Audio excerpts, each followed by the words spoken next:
ఈ ఏడాది దేశవ్యాప్తంగా వర్షాలు సరిగ్గా కురవలేదు. ముఖ్యంగా 2 తెలుగు రాష్ట్రాల్లోని అనేక ప్రాంతాల్లో తీవ్ర వర్షాభావ పరిస్థితులు నెలకొని ఉన్నాయి. ఫలితంగా ఈ ఏడాది వ్యవసాయ దిగుబడి తగ్గింది. తీవ్ర వర్షాభావ పరిస్థితుల కారణంగా ఈ ఏడాది 2 తెలుగు రాష్ట్రాల్లో వరి సాగు విస్తీర్ణం గణనీయంగా తగ్గింది. దీంతో మార్కెట్లో బియ్యం రేటుకు రెక్కలొచ్చాయి. ఇప్పటికే ఓపెన్ మార్కెట్లో కిలో బియ్యం ధర 70 రూపాయలకు చేరుకుంది. రానున్న రోజుల్లో ఈ ధరలు మరింత పెరిగే అవకాశం ఉందంటున్నారు నిపుణులు. పెరుగుతున్న ధరల వల్ల సామాన్యులపై మరింత భారం పడనుంది. ఈ క్రమంలో బియ్యం ధరల కట్టడి కోసం కేంద్ర ప్రభుత్వం చర్యలు మొదలుపెట్టింది. బియ్యం ధరలను తగ్గించాలని తేల్చి చెప్పింది కేంద్రం. లాభాల కోసం ఎవరైనా ధరలు పెంచి విక్రయిస్తే కఠిన చర్యలు తీసుకుంటామని హెచ్చరించింది. దాంతోపాటు మరో కీలక నిర్ణయం కూడా తీసుకుంది ప్రభుత్వం. భారత్ రైస్ పేరుతో 25 రూపాయలకి కిలో బియ్యం అమ్మేందుకు రంగం సిద్ధం చేస్తోంది. ప్రస్తుతం బియ్యం ధరలు గరిష్టాలకు చేరుకున్నాయి. రానున్న కాలంలో రైస్కు డిమాండ్ పెరుగుతుంది తప్ప తగ్గదు.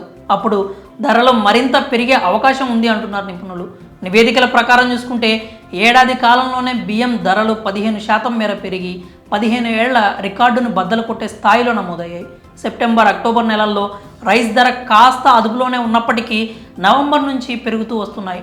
ఎన్నికల వేళ అటు చూస్తే మరో 4 నెలల్లో లోక్సభ ఎన్నికలు జరగనున్నాయి. ఇప్పటికే జనాలు నిత్యావసరాల ధరల పెరుగుదల గురించి గగ్గోలు పెడుతున్నారు.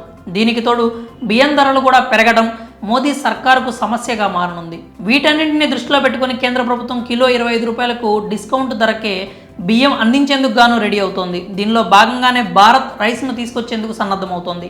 ఇప్పటికే కేంద్ర ప్రభుత్వం గోధుమ పిండి, పప్పు ధాన్యాలను భారత్ ఆటా, భారత్ దాల్ పేరిట డిస్కౌంట్ ధరలకు ప్రజలకు అందిస్తోంది. భారత్ ఆటా పేరిట కిలో 27.5కే గోధుమ పిండిని, భారత్ దాల్ కింద కిలో శనగపప్పును 60 రూపాయలకు అందిస్తోంది. ఈ ఉత్పత్తులను ఏకంగా 2000కు పైగా రిటైల్ పాయింట్స్లో విక్రయిస్తున్నారు. భారత్ రైస్ను కూడా ఇదే తరహాలో ప్రజలకు చేరవేస్తూ ధరల స్థిరీకరణ చేపట్టాలని కేంద్రం భావిస్తోంది. ఈ నేపథ్యంలో భారత్ రైస్ను కూడా డిస్కౌంట్ ధరకు నాఫెడ్, ఎన్సీసీఎఫ్, కేంద్రీయ బండార్ అవుట్లెట్స్, మొబైల్ వ్యాన్స్ వంటి ప్రభుత్వ ఏజెన్సీల ద్వారా ప్రజలకు అందుబాటులోకి తీసుకురావాలని కేంద్ర ప్రభుత్వం ఆలోచన చేస్తోందని సంబంధిత వర్గాలు వెల్లడించాయి. త్వరలోనే ఈ మేరకు అధికారిక ప్రకటన రానున్నట్లు తెలుస్తోంది.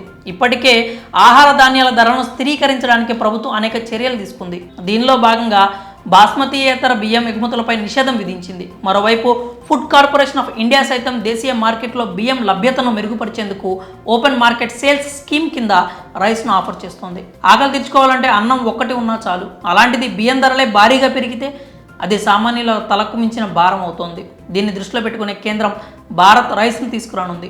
ఇక ప్రభుత్వ నిర్ణయం పట్ల సామాన్యులు హర్షం వ్యక్తం చేస్తున్నారు. త్వరగా భారత్ రైస్ను అందుబాటులోకి తేవాలని కోరుతున్నారు. మరి కేంద్ర ప్రభుత్వం నిర్ణయంపై మీ అభిప్రాయాలు ఏంటో కామెంట్స్ రూపంలో తెలియజేయండి.